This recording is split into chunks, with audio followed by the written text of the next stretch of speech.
meka kotalisa bino lolenge kani église corps de Christ eko fonctionner na kati ya mboka na biso République démocratique du Congo mosali ya Nzambe cher prophète mbote na yo boni santé.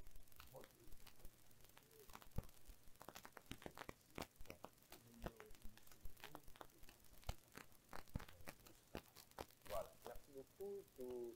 Tondi grâce et pas Nzambe. Oza mosali ya Nzambe liboso toyambi a na kati ya match en société congolaise.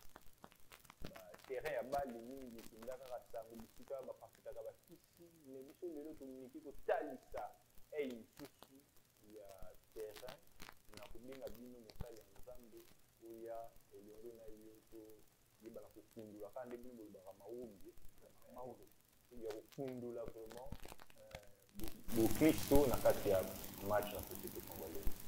Et thème na biso ya mokolo ya lelo ezali les 5 virages les plus sombres ya bakomba spirituel nde yango tokomeka kotala lolenge kani toyeko avance na bongo thème wana ezali bongo thème ya mai oyo kobongisa comme prédication et pas ekolo na Nzambe eza na temps na espace mpona koexplike biso eloko nini olingi oloba vraiment na kati wana ou est-ce opandisi bonzambe na kati ya makambo wana oyo ezali thème ya séminaire. Vraiment na pesi na merci na Nzambe na bautilisateur bazoa biso là ezali prophète Patrick Popo nazali le missionnaire de l'église membre de l'église oyo eza petissima na Berlin na avenue Nyanga ensemble et à propos ya eloko elebi eza na activité moko tosalaka chaque année ezalaka kombaza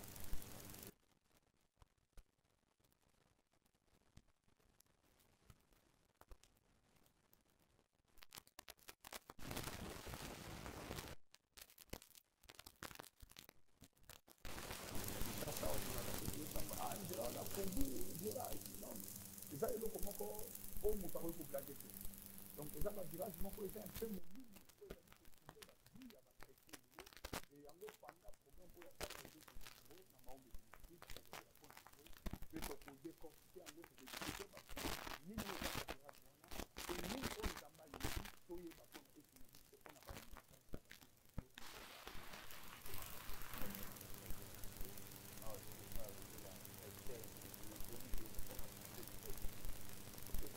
bakolanda biso bayoli ape awa toate kolokotodiscute ya profession baya koasiste et na baoyo mpe bakozwa peut-être occasion te bayebana kocomprendre parce que l'objectif c'est évangéliser et amener les enfants de Dieu na royaume bayo bakotala biso awa nani bacomprendre lelekani okoninumérote virage wana virage ya liboso ezali nini virage ya mibale où est-ce que vous voulez nous amener dans le virage sur le plan combat. Voilà. Combat spirituel et pour ça les mandingi vous avez du temps et du espace. Vraiment na sepeli papa na ngai et eza na verset moko na olinga to zwango et ozali important on a fait na na mokanda ya 2 Timothée 4 verset 7. 2 Timothée 4 verset 7 la Bible dit j'ai combattu le bon combat, j'ai achevé la course, j'ai gardé la vie.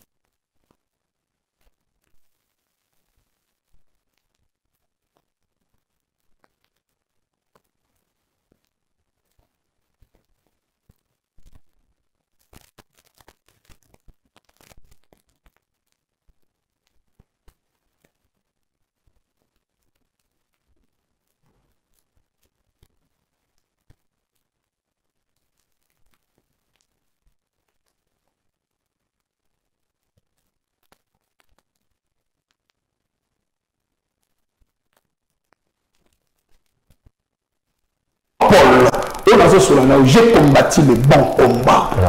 Donc, le combat que toi tu négliges aujourd'hui, il y a que ça peut réclamer tes enfants demain. Le combat que toi tu négliges aujourd'hui, et qu'on réclamer bananayo et réclamer bananayo. Et nini tozolobela awa na kati ya programme oso tozolobela les 5 virages les plus sombres d'un combat spirituel. Tozolobela nzamba pesa kinge moniseli oyo à propos ya babitumba oyo ezotelemaka na vie. Nzamba expliquer kinga bi que non tala pa makambo ezo déranger batubele mais révélation oyo na soki yango na mukanda ya Joël. Na mukanda ya Joël premier. Na mukanda ya Joël premier soto ko kotanga et ko ça important. Ouais, Joël 1er, dans l'Ancien Testament, donc tout ça dans la Bible, on a ndaku et wede ngana yoto to tanga ngo malamu Joël 1er, parce que et vous en êtes là comment quoi bien que les cas awa. Joël 1er le verset 4, la Bible dit, ce qu'a laissé les gazam, la sauterelle l'a dévoré. Ce qu'a laissé la sauterelle, les gélèques a dévoré. Ce qu'a laissé les gélèques, les asiles l'a dévoré. Pourquoi tu verset O ezaki moko ba révélation o nzamba ki ko ebisa biso à propos du programme O. Les 5 virages wana tozui yango beaucoup plus na kati avec ces O. Et ba virage wana toza ko identifier yango sous forme ya ba sauterelle. Sauterelle na linga to ko benga ngo mabanki. Voilà. Mais a okomona ke na kati ya ba sauterelle oyo baza ko expliquer biso. Baza ko fungola ba sauterelle on a 4 dimensions.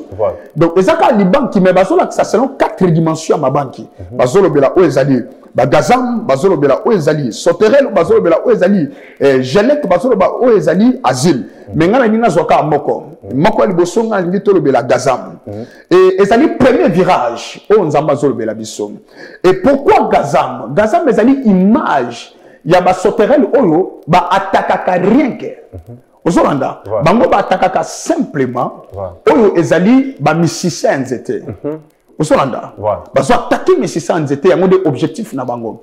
Bango ba ka ko attaquer misisa. OK misisa ndesa ka nzete banda. Bango ba ka ko attaquer nzete ba liaka ka misisa. Donc ezali mitumba auto solo bela si le combat de l'origine parce que la force d'un arbre ezali misisa na ye. Misisa ni ça la origine que nzete on a vivre. Donc auto solo bela si le combat de l'origine. Comment des combats de l'origine c'est le combat du sang. Mutu nyoso ndenge toza awa toza na famille otobibeli toza na makila o toza ko porter toza na famille otobimeli yo tozo na ngai faut yebake oza na famille oyo uteli oza na papa oza na mama yebake na kati ya ba famille wana ezali na réclamation ya makila o ezolanda biso nyoso ozolanda nga papa na ngai soki to ekotala a baso bela Gaza aza ko attaquer misisa ya banzete c'est le combat de leur gîte donc yawa pour uteli soko tangi na mukanda Ezekiel baso bela de qui est-il père? Qui était ton père et qui était ta mère? Donc quelque part origine la biso et une influence. Et ça a adage que le monde spirituel c'est le parlement du monde physique. Et le monde physique ce n'est que l'exécutif du monde spirituel. Donc il y a le banini que on ne se vivre dans le monde et ça m'a na butu. Donc tout on subir et ça m'a na butu. Non seulement na butu mais to vivre dans le monde. Mutu na mutu na famille na ye. Famille obimeli bitumbo zo utalango avant mutalibanda a combattre yo. Il faut dans une famille na et ça accès. Siko awa bitumba to so ba ke bitumba on les bitumba makila. Soko lingi o s'en sortir na vie. Yo muto zo la nanga. Bien aimé, il faut on pas ba famille au les awape. Les lois batebele ba comment ko bossa na ba origine na bango. O kate a tika ngai kutu abiso to sambelaka et le côté te. Les lois ba paré belé ba bossa na ko bisa bana bango o utaki na famille boy. Papa na nga salaka boy. Boy. Donc bilo pona te ça beaucoup moins important. Donc tant que nous négligé combat on a ndelobi combat ne ko sani et ko rattraper. Donc premier virage c'est ali si le combat de l'origine si le combat du sang. Auto so le bela symbole ya sauterelle auto bengi gazam. Yé asa ko attaquer kaka racine. Et ça bitumba o bazo attaquer nanzela makila. Yango on a ndé mutu to so le bela na premier niveau auto zana yango. Voilà.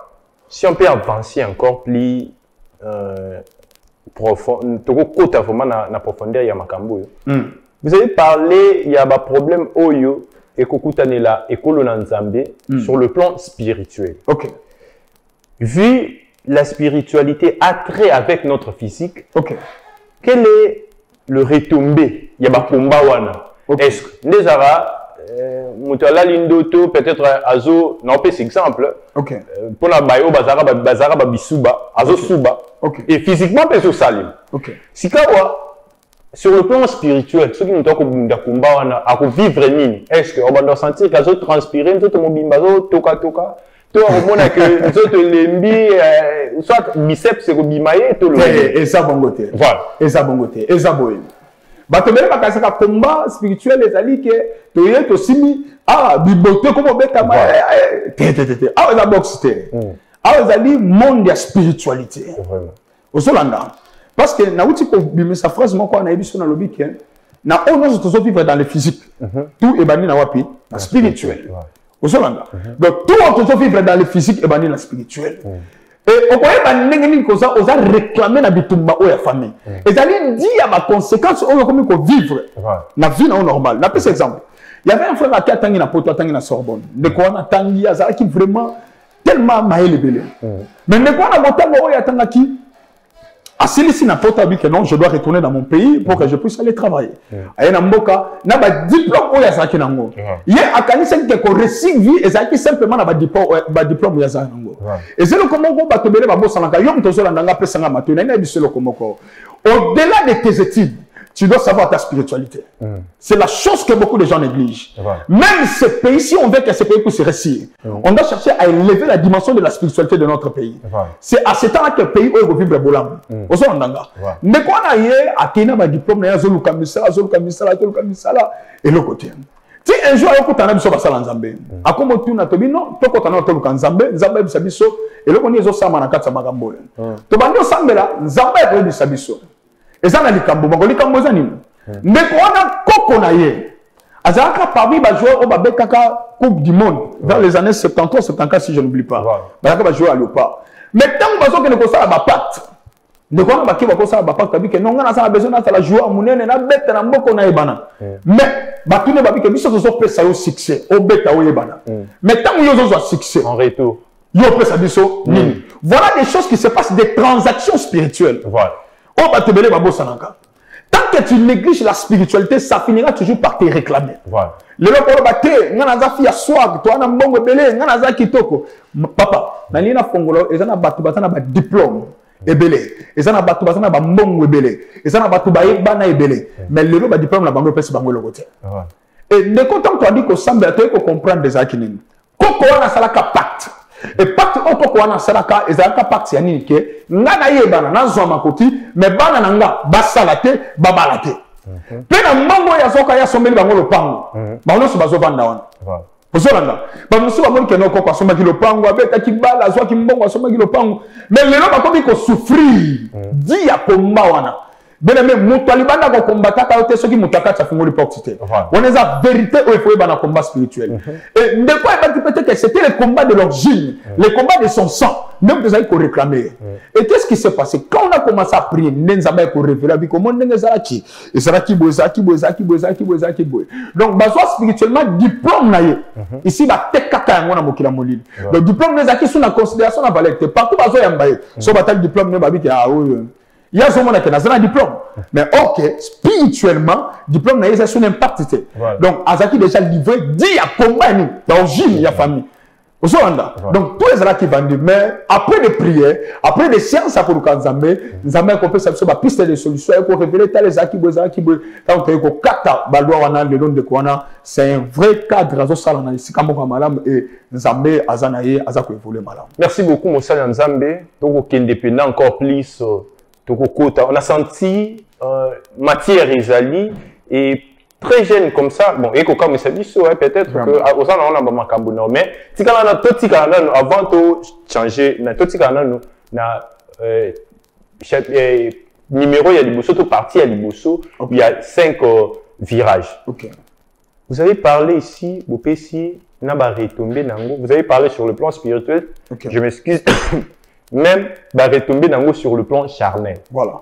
Mais l'objectif de l'église, tu dis que c'est pour âme dans le royaume des cieux. Par rapport au thème où il y a besoin d'aborder, quel est l'objectif Nango na maimatali bokondia likolo.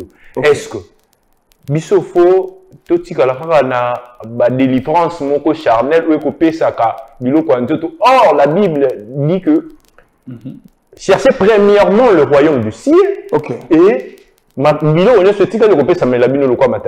avez donné l'exemple ici, vous préparez Bisso pour la mais vous avez donné l'exemple ici à Goloba, par après. Là, c'est comme le gain. Et le gain physique. Et sur le plan Il y a beaucoup de il y a l'icolo. Par rapport à thème, qu'est-ce qu'on aura à gagner? Vraiment, oui, étant donné qu'ils ont le temps. Voilà. Ils attendent, tous autres soient partie est important. Voilà. Mais il faut que l'objectif n'a pas il y a des bosses ali, tout de peupler quand diable, Voilà. tout peupler quand Nzambe. Voilà. Tout même, les bota oyo, baye ban Nzambe oya solo, Nzambe oya lokutate, Nzambe oya solo. Il y a un objectif à liboso. Et à part que ban Nzambe, n'engagez pas le que tout est ressort par dessus, oui. Mais na tout on a par dessus, il faut que que bitumbe osala. Heureusement qu'on a pété, na ça moi il a pété ça. Il y a les bosses non tous même peuple les bosses Nzambe. Tous les bango les bosses tata tous les bango bat accepter Jésus-Christ comme Seigneur et Sauveur. Il y a un des premiers objectifs. Yom tous les nanga, de partout ce que les nanga, il y a une mission que au ciel il y a un Dieu quelque part. Yom tous traverser un moment compliqué, yom tous les moments difficiles. La Bible dit venez à moi vous tous qui êtes chargés et fatigués et moi l'Éternel je vous donnerai du repos. Vraiment quel que soit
Peuple de Dieu, bien-aimé dans le Seigneur, Maombe Ministries Intercession Ngiringiri vous invite à prendre part au culte chaque mardi et jeudi de 9h30 à 12h30 sur l'avenue Nyangara 118 dans la commune de Ngiringiri. Référence Birmanie Sayo avec l'homme de Dieu, le prophète Patrick Epopo, l'homme du sacerdoce. Venez vivre le surnaturel. Cordial bienvenue à tous au nom de Jésus-Christ et que Dieu vous bénisse abondamment.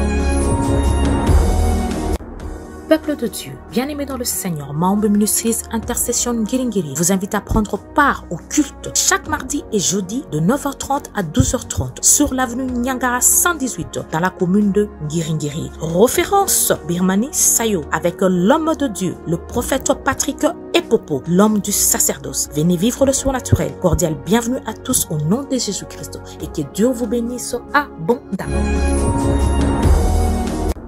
Peuple de Dieu, bien-aimé dans le Seigneur.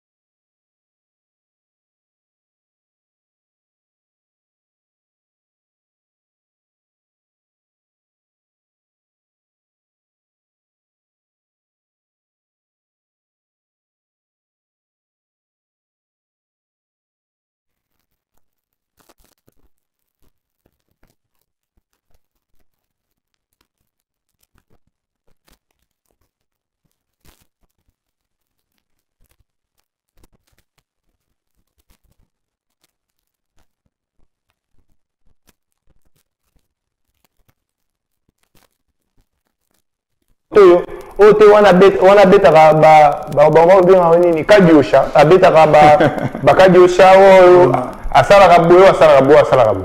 Vraiment. Si on peut comparer ces deux tomes de Dieu. OK. Pour vous directement Nanyaza Moussa Nzambe Naza prophète solo Nanyaza Lokuta. Vraiment papa na répondre à la question. Et oui, tant que la prophète Joël Francis, le pena prophète Denis Lessi, ce qui biso l'autre basakoli, c'est parce que Bango bazaki basakoli.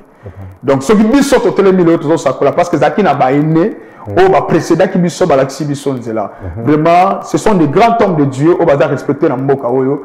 Oyo nzamba za ko utiliser bango puissamment et mutuna mutu selon message na yo on nzamba apprécier.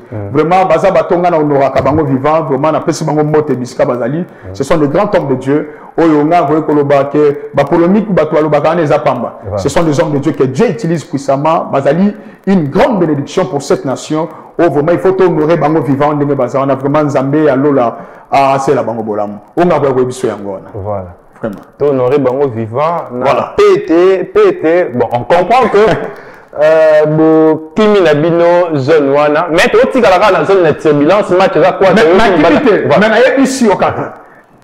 Il faut honorer bango. Voilà. Tu honorer ma pétage, tu honorer. Un message. Voilà. Merci beaucoup, cher prophète. Nabongo, on retombe la mingi le mot qu'on avait à gauche. C'est ce que j'ai constaté, on retombe la mingi le mot qu'on avait à gauche. Ok. Est-ce que, est-ce pour l'axamiso, que vous avez, on l'axamiso, que vous êtes célibataire? Est-ce que le prophète a marié et ceux qui ont marié? Le mot à gauche a retombé la mine. Il y a motu ezali que on les a vu privés à Mosakoli.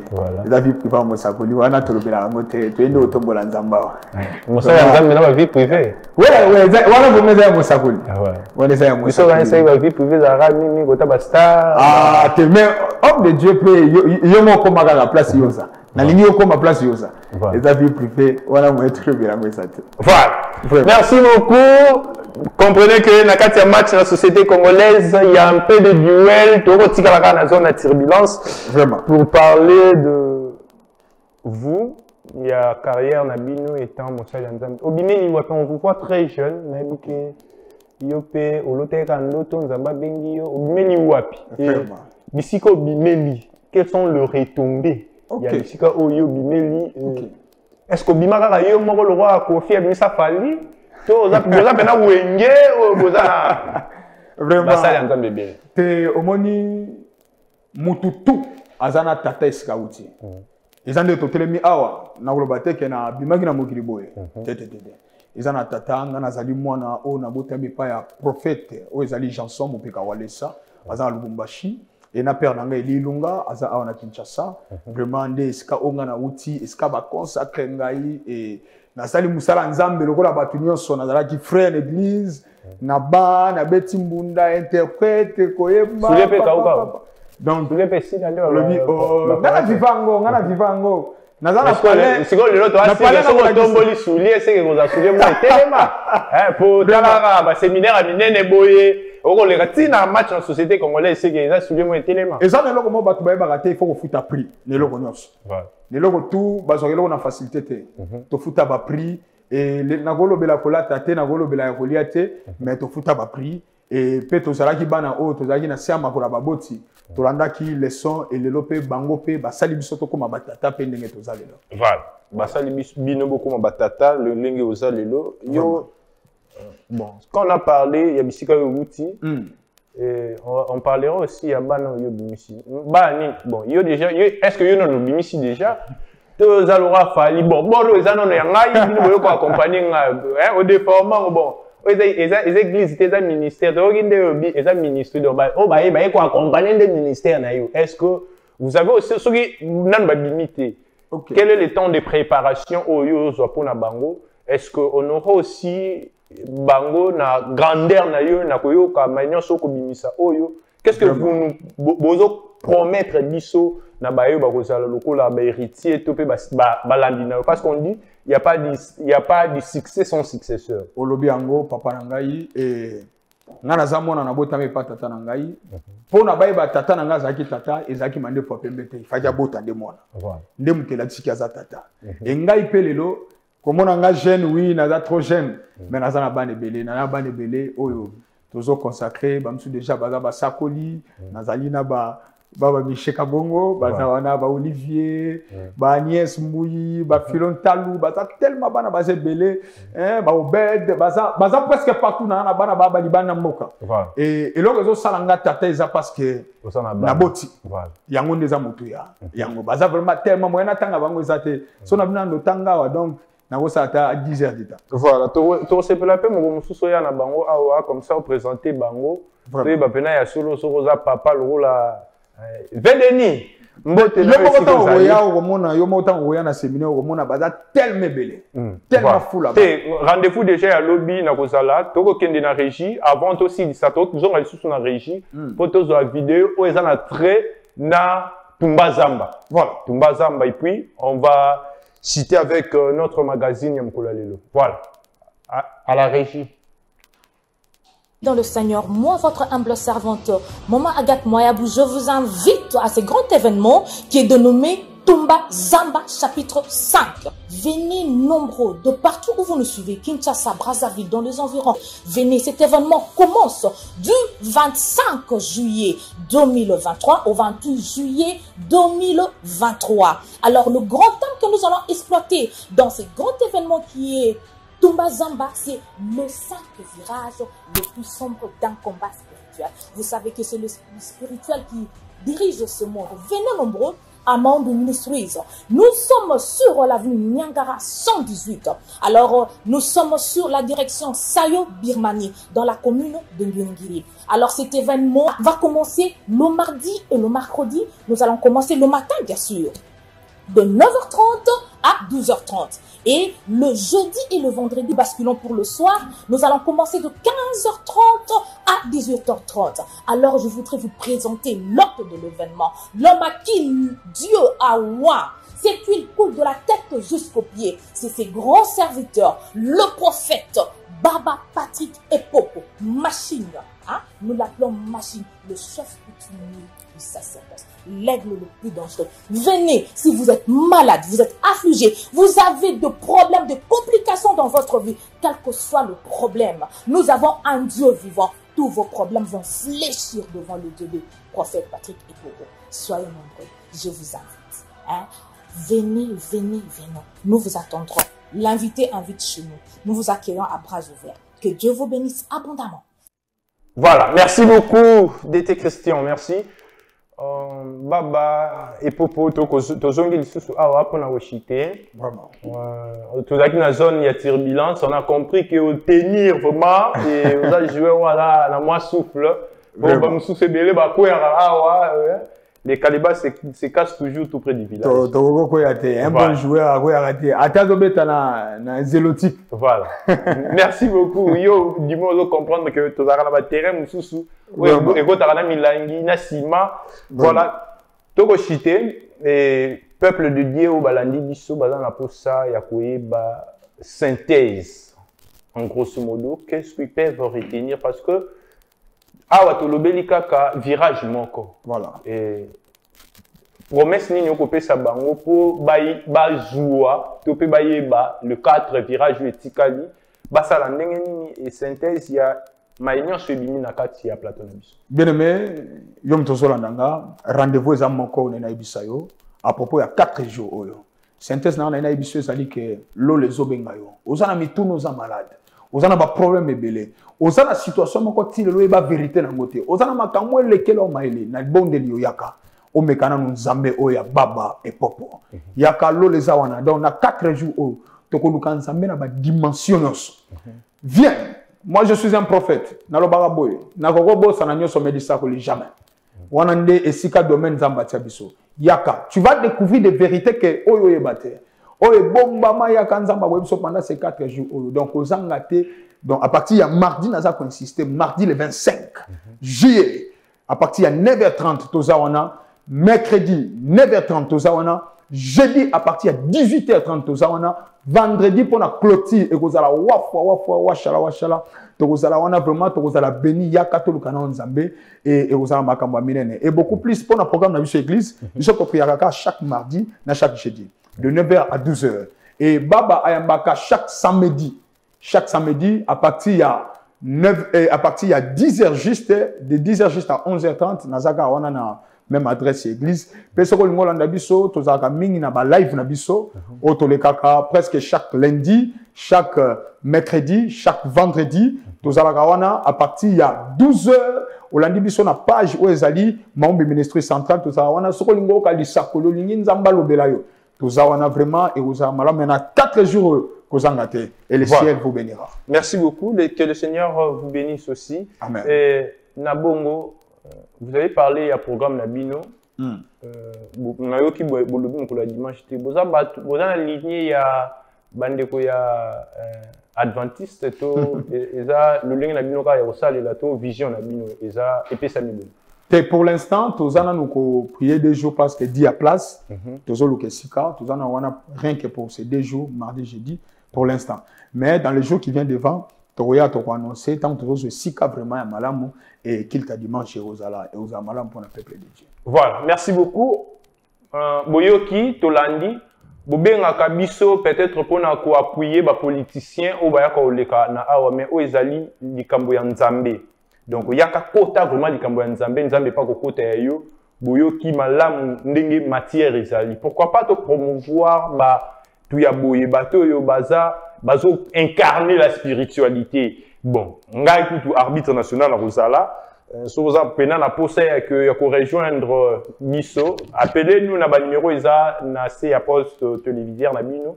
Comme ça, on va vous orienter pour Boko Masika, Papa et Popo Azali et Nabongo. Merci beaucoup de venir dans notre plateau. Merci. Il y a match dans la société congolaise, il y a Koya Kobeta match et tu peux s'en ir rendez-vous Mukolo, il y a lobby pour parler et Kokanisa, Maïmatali, République Nabiso démocratique du Congo, Oyo, Ezakaka, le Lenge Nabiso Yakolagisa que l'œuvre du Seigneur mérite nos efforts. Nabongo, Nde Tozalaki na Mosali Nzambe a Onakati ya plateau.